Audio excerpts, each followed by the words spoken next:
नमस्कार दोस्तों, मैं ऋषि शुक्ला आप सभी लोगों का हमारा YouTube channel Radha Krishna online academy में हार्दिक स्वागत और अभिनंदन करता हूं।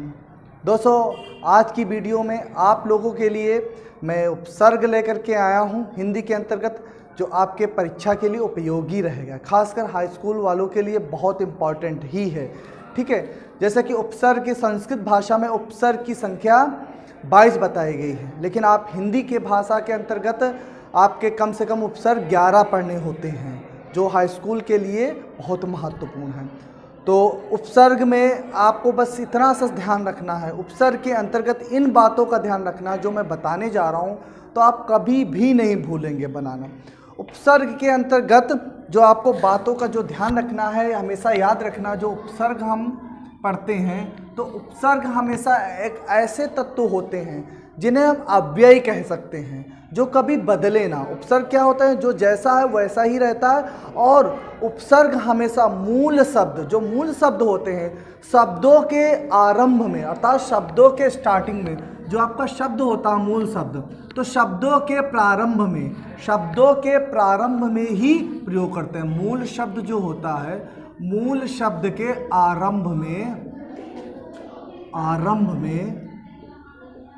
आरंभ में ही उपसर्ग का प्रयोग किया जाता है। उपसर्ग का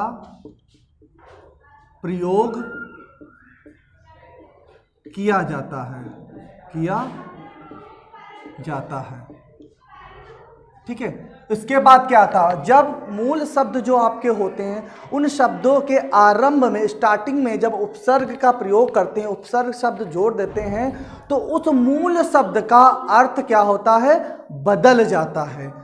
जिस शब्द के बाद में, जब हमेशा याद रखना, जिस शब्द के बाद में अगर कोई चीज़ प्रयोग किया जाता है तो वो हमेशा प्रत्यय होता है। और उपसर्ग क्या होता है? हमेशा मूल शब्द के आरंभ में ही, स्टार्टिंग में ही प्रयोग करते हैं, तो उसका क्या होता है? किया जाता है तथा उस शब्द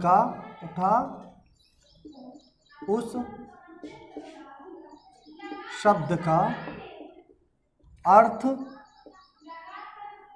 बदल जाता है। ये आपका क्या है? इसी को क्या कहते हैं? उपसर्ग कहते हैं। हमेशा याद रखना है। ठीक है, क्या याद रखना है? उपसर्ग के अंतर्गत है मूल शब्द। क्या आता? मूल शब्द के आरंभ में, हमेशा याद रखना, मूल उपसर्ग क्या होता? मूल शब्द के आरंभ में उपसर्ग का प्रयोग किया जाता है तथा उस शब्द, जो मूल शब्द है, उस शब्द का फिर क्या होता? अर्थ बदल जाता है। हमेशा याद रखना, वो आपका क्या कहलाता? उपसर्ग कहलाता है। ठीक है, अब कुछ उपसर्ग जो महत्वपूर्ण है, आपके परीक्षा से संबंधित है, उन पे चर्चा करेंगे। खासकर हाई स्कूल में पूछा जाता है कि कोई भी उपसर्ग दे देंगे, कह देंगे इन उपसर्गों में से दो दो शब्द बनाइए। तो आपको शब्द बनाने होते, शब्द निर्माण करने होते, या शब्द दिए होते, उसमें पूछेंगे कौन सा उपसर्ग है। ठीक है, तो इस पे थोड़ा चर्चा करेंगे। देखेंगे ये आपके उपसर्ग दिए हुए हैं, एक लाइन से दिए हुए हैं। तो ये उपसर्ग आपके कितने? 1 2 3 4 5 6 7 8 9 10 11। ये 11 उपसर्गों की संख्या जो आपके हिंदी के अंतर्गत दिए हुए हैं। अगर संस्कृत में पढ़ेंगे तो संस्कृत में कितने होते हैं? 22 उपसर्ग होते हैं, 22 का अध्ययन करना होता है। लेकिन हम हिंदी के अंतर्गत पढ़ रहे हैं तो हमें 11 उपसर्ग पढ़ने होते हैं। ये जो 11 दिए होते हैं, हिंदी में कितने उपसर्ग की संख्या होती है? 10 से 11 उपसर्ग दिए होते हैं। तो इनका सही से हम इसका अध्ययन करेंगे। तो देखेंगे पहला जो आ उपसर्ग दिया हुआ, कौन सा दिया? आ उपसर्ग। तो आ उपसर्ग से आपको मूल शब्द जोड़ने हैं जिनसे आप दो शब्द बनाएं। हमेशा दिया होता आ उपसर्ग से आपको मूल शब्द जोड़ करके नए शब्द का निर्माण किया, कम से कम 2 2। तो हमने 3 3 लिख दिए हैं जिससे आपका क्लियर दिक्कत ना हो। तो आ से देखिए कौन कौन शब्द होता है? आपका हो गया असमानता, हो गया। देखिए समानता आपका मूल शब्द है, इसमें आ मिला दिया तो इसका अर्थ क्या हुआ? बदल गया, था जो समानता ना हो। हमेशा याद करना है, उपसर्ग आरंभ में प्रयोग करने के बाद जब मूल शब्द में क्या होता है, जब उपसर्ग लग जाता है तो उसका अर्थ बदल जाता है। तो देखेंगे असमानता मैंने आ लगाया तो इसका क्या हुआ? अर्थ बदल गया था, जो समानता ना हो। फिर देखेंगे असहयोग दिया हुआ है, अर्थात संयोग में मैंने आ लगा दिया तो इसका अर्थ बदल के क्या होगा, संयोग हो गया।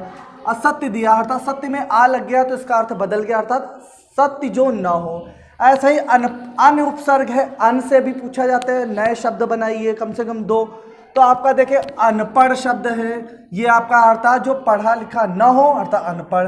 अनजान है जो ना जानता हो, है ना, तो ये आपका हो गया। एक शब्द पूछा जाता अनारक्षित है, अनारक्षित,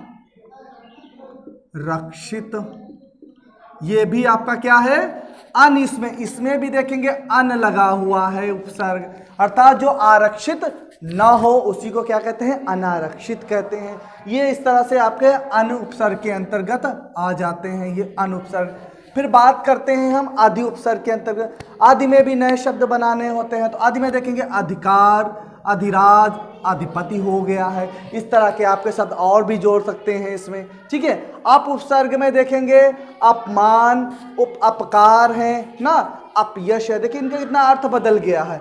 अपमान का भी देखिए मान अर्थात मान से जो रहित हो, अपकार अर्थात अपकार हो गया। देखिए इसमें मूल शब्द क्या है, मान आपका मूल शब्द है, इसमें कार उपसर्ग है इसमें, और देखिए वो अप उपसर्ग है ना, कार मूल शब्द है, यश क्या है मूल शब्द, इसमें अप जोड़ दिया गया। इस तरह से आपके आ जाते हैं। अनु में देखेंगे, अनुराग में देखेंगे अनु उपसर्ग है, राग क्या है आपका मूल शब्द है। अनुशासन है, अनु क्या है आपका उपसर्ग है, शासन क्या है मूल शब्द है। देखिए मूल शब्द के पहले उपसर्ग का प्रयोग किया। फिर अनु देखेंगे अनुकरण है, तो अनु क्या है उपसर्ग है, करण क्या है मूल शब्द है अनुकरण। ऐसा ही आपका उपकार उपसर्ग में देखते हैं, जो उपकार होता है उसके अंतर्गत कौन कौन से आते हैं देखेंगे। उप उपसर्ग के अंतर्गत उपकार है ना, कार मूल शब्द है। उपवन है, उपन्यास है, तो न्यास आपका मूल शब्द है, उसमें क्या मिलाया गया, उप, हमने उपसर्ग जोड़ दिया, इसका अर्थ बदल गया आता है। अब जैसे साह जो होता है, साह माने होता है साथ चलना, है ना, तो अब देखेंगे साह से क्या बनता है, सहयोग है, अर्थात साथ चलने का योग अर्थात जोड़ा। फिर सहपाठी अर्थात साथ साथ पढ़ने वाले हैं, सहकारी अर्थात साथ साथ कार्य करने वाले हैं। तो इस प्रकार से साह से आपके बन जाते हैं।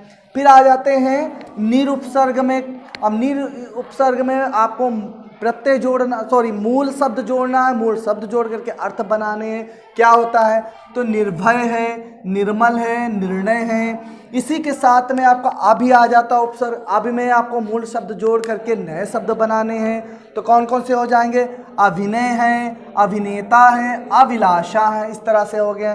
फिर परि में देखेंगे, परि उपसर्ग है, इससे नए शब्द का निर्माण किस प्रकार से किया जाता है, तो देखेंगे परिवार आपका है, परिवार में देखेंगे परि उपसर्ग है, वार आपका मूल शब्द है। फिर परिवर्तन है, पर्यावरण है। अब पर्यावरण में देखेंगे उपसर्ग कैसे निकालेंगे, तो पर्यावरण का हमेशा अलग क्या होता, परिधन आवरण, आवरण हो गया ना ये, तो आवरण मूल शब्द है और परि क्या है आपका उपसर्ग है। परि का अर्थ क्या होता है, चारों ओर, परि का अर्थ क्या होता है, चारों ओर, आवरण का मतलब घेरना, इस तरह से हो गया। परिवर्तन है गया, है ना, फिर क्या है परिवार हो गया। अब सु जो उपसर्ग आपका आता है, सु में देखते हैं क्या क्या है, सुगम है, सुलभ है, सुरुचि है। सु का अर्थ क्या होता है, अच्छा या सुंदर, ठीक है। तो हमेशा देखें सुगम माने जो बहुत ज़्यादा अच्छा हो, सुलभ के लिए सरल हो, सुरुचि माने अच्छी रुचि हो। तो इस तरह से आपके कुछ उपसर्ग थे जिनके अंतर्गत नए अर्थात मूल शब्द जोड़ करके नए शब्द का निर्माण करना होता है। तो आपको मैंने अच्छे से बता दी, ये 11 उपसर्ग जो हैं ये आपके लिए बहुत बहुत महत्वपूर्ण हैं। और जो संस्कृत वाले हैं, जो संस्कृत पढ़ते हैं, उनको 22 उपसर्गों को पढ़ना होता है। उनके लिए 22 उपसर्ग जो संस्कृत के अंतर्गत दिए गए 22 का अध्ययन करना होता है। लेकिन हिंदी के अंतर्गत आपको इतने ही उपसर्ग पढ़ने होते हैं जो आपको मैंने बता दिया। बस इसको अच्छे से देख लेना, ध्यान में सिर्फ माइंड में इसको रख लेना। इससे कौन कौन से नए शब्द बना सकते हैं आप दिमाग में। हमेशा शब्द बनाने के समय ध्यान देना है, मूल शब्द जो जोड़ें तो उस मूल शब्द का अर्थ होना चाहिए। अगर वो मूल शब्द निरर्थक है तो उपसर्ग जोड़ोगे तो आपका नया शब्द नहीं बनेगा। तो ये चीज़ ध्यान देने की बहुत ही आवश्यकता पड़ती है। तो ठीक है, इतनी बात समझिए, ये जो उपसर्ग हैं और ये आपके मूल शब्द हैं, इससे नए शब्द बनते हैं। आशा है कि इस वीडियो से आप सभी लोग बहुत ही लाभान्वित होंगे। और ये जो आप हाई स्कूल में 2 नंबर के उपसर्ग पूछे जाते हैं, 2 नंबर के प्रत्यय पूछे जाते हैं, तो आज की जो वीडियो उपसर्ग पे आधारित है, जो अगली वीडियो आपकी आएगी वो प्रत्यय पर आधारित होगी, अर्थात प्रत्ययों पे बना के लाएंगे। जो हिंदी के अंतर्गत महत्वपूर्ण प्रत्यय दिए हैं उस पे वीडियो बनाएंगे और उस पे जो महत्वपूर्ण आपके पूछे जाते हैं उसको भी लेकर के आएंगे। ठीक है, तो आज की वीडियो यहीं तक। आशा है कि आप सभी लोग इसको अच्छे से समझे होंगे और सभी लोग नोट कर लीजिए, समझ लीजिए। इतने ही उपसर्ग आपके आएंगे, हाई स्कूल के अंतर हो या इंटर के अंतर्गत हो या और भी कंपटीशन कोई भी हो, सभी के लिए इंपॉर्टेंट है। चाहे टेट हो, सुपर टेट हो, जूनियर एडेड हो या कोई भी हो, है ना, सभी के लिए इंपॉर्टेंट, खासकर स्पेशली हाई स्कूल में तो बहुत ही इंपॉर्टेंट है, महत्वपूर्ण। तो इसको अच्छे से आप सभी लोग समझ लीजिए। नए मूल शब्द जोड़ने के बाद उपसर्ग हमेशा याद कर लेना, मूल शब्द के आरंभ में प्रयोग करता है। जब उपसर्ग का प्रयोग करते हैं तो उस मूल शब्द का क्या है, अर्थ बदल जाता है। कहने का मतलब वो नया शब्द बन जाता है ना। जैसे हमने आ का प्रयोग किया था, असमानता, असहयोग, असत्य हो गया, है ना। तो इस तरह से क्या हुआ, सत्य में हमने आ लगा दिया तो सत्य का अर्थ ही बदल गया, अर्थात जो सत्य न हो, है ना, विपरीत में चला जाता तो उसका अर्थ ही बदल जाता है। ऐसे अनपढ़, अन है, अधि है, अप है, अनु, इन चीजें क्या है, उपसर्ग। हमेशा याद कर लें, उपसर्ग जो होते हैं वो कभी नहीं परिवर्तित होते, वो जैसे हैं वैसे ही होते हैं। जहां पे जिसका प्रयोग करते हैं तो उस शब्द का अर्थ ही बदल देते हैं उपसर्ग। ये चीज़ याद रखना। तो आज की वीडियो यहीं तक। बहुत बहुत धन्यवाद आपका, बहुत बहुत। जो हमारे नए चैनल में जुड़ रहे हैं, जुड़ेंगे, तो उनसे रिक्वेस्ट है, प्रार्थना है कि हमारे चैनल को सब्सक्राइब, लाइक एंड शेयर जरूर कर दें। अगर ये आपको ये वीडियो अच्छी लगे तो हमारे वीडियो को लाइक जरूर कर देना। अगर नहीं अच्छी लगे तो आप अनलाइक भी कर सकते हैं। साथ ही हमारे चैनल को सब्सक्राइब जरूर कर देना, आपसे रिक्वेस्ट है। और बेल आइकन प्रेस जरूर दबा देना, जिससे सारी नोटिफिकेशन आपको मिलती रहेगी हमारे चैनल के माध्यम से। बहुत बहुत धन्यवाद। Thank you.